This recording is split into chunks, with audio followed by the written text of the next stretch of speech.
Greetings, Patriots. I'm Dan Albert, and I'd like to talk to you about my proposed remedy to the 2020 election farce that we are presently enduring.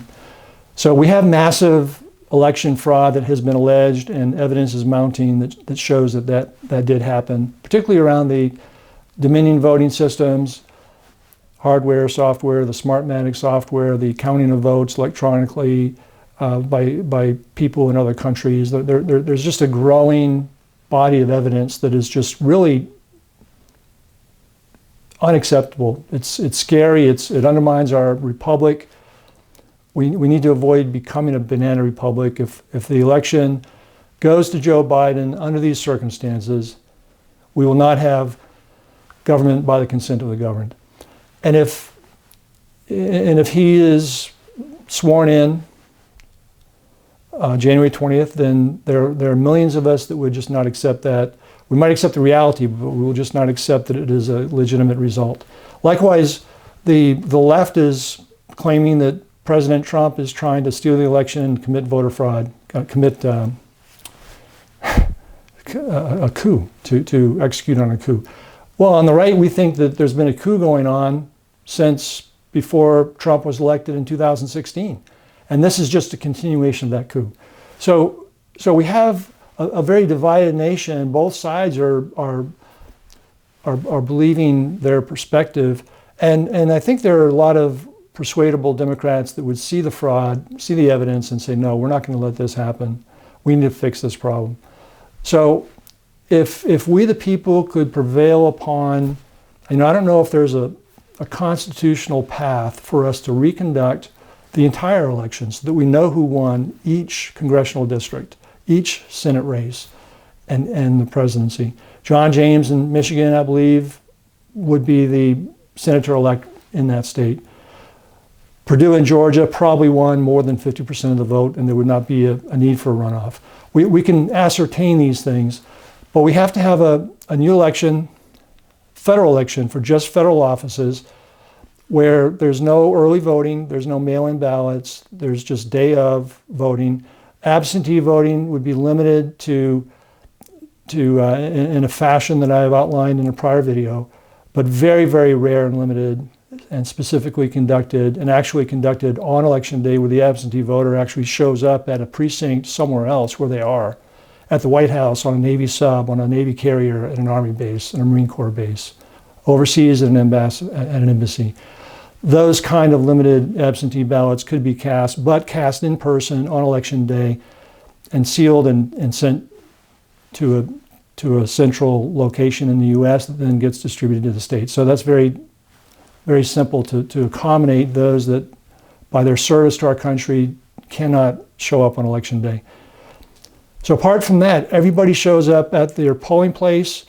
In my proposal, in the Albert Plan to Save America, in the book that I republished this year is the 2020 edition. The original edition was 2017, and the flag upside down, that original edition, and the flag upside down in the shape of the U.S. in this edition is a distress signal. Our nation's in distress, and nothing can be more evident than this present circumstance we're in. I outline many clear and present dangers in my book that we face, and election integrity is one that is the most pressing. It is the seminal moment of our time. We have to get this right. We have to fix this problem. And we have an opportunity to perhaps run elections again, the federal election again, on December 1st, 2 weeks from today, if we can get the word out and if there's a constitutional path to do so. At a minimum, we should rerun the elections in those jurisdictions that are impacted by Dominion voting systems and Smartmatic software and anything that's similar that could, where there are allegations of massive voter fraud, election fraud.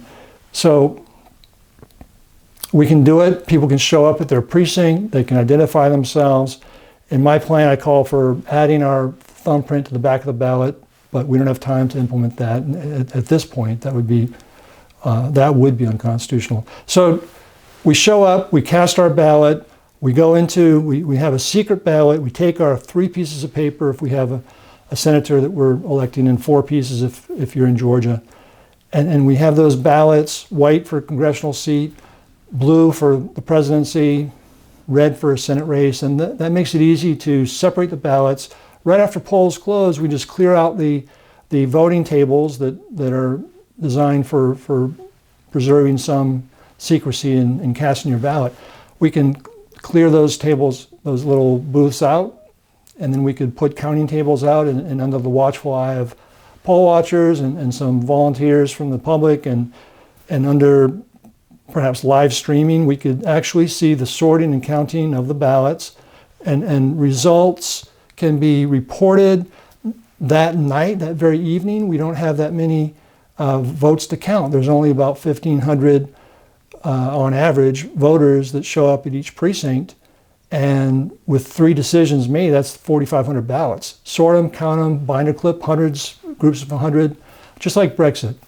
And we can know precinct by precinct who won that runoff election, called a runoff election, or an election, to preserve, to restore American confidence in the election process. We have a crisis of confidence here. We have a serious constitutional crisis where if Biden is sworn in on January 20th, many will believe that he is an illegitimate president, and we will not be governed by the consent of the governed any longer.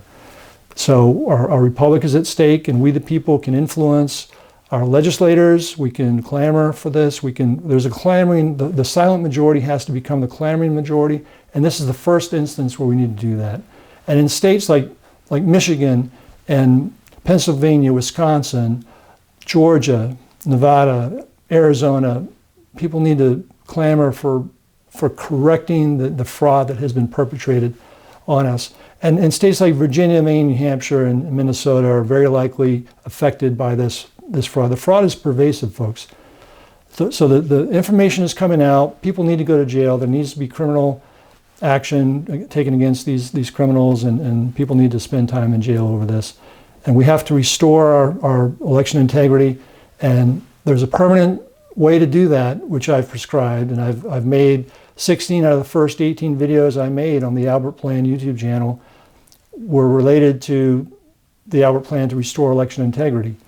And that's part of the Gordian knot cutting, bold, comprehensive transformational plan that I've put forth for we the people to take our country back and to restore federalism, to restore national sovereignty, to restore individual liberty, to restore limited government, and to unleash free market capitalism.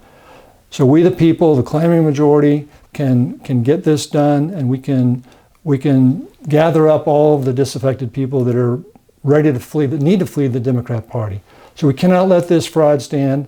And to do your part, boost this video, share it, let's get the word out. And it's a very simple plan. And if we can't get the reconducting of the election done on these terms, we're still going to have a suspect result, because if early voting is happening and counting by electronic means is happening, and we reconduct the entire ballot or whatever, there are so many things that are still just not right about the way things are set up with our system. So let's do this. Let's get organized. And I've got lots more to share on how we get organized, what we do. And may God bless you in your efforts in the liberty movement, and may God bless America.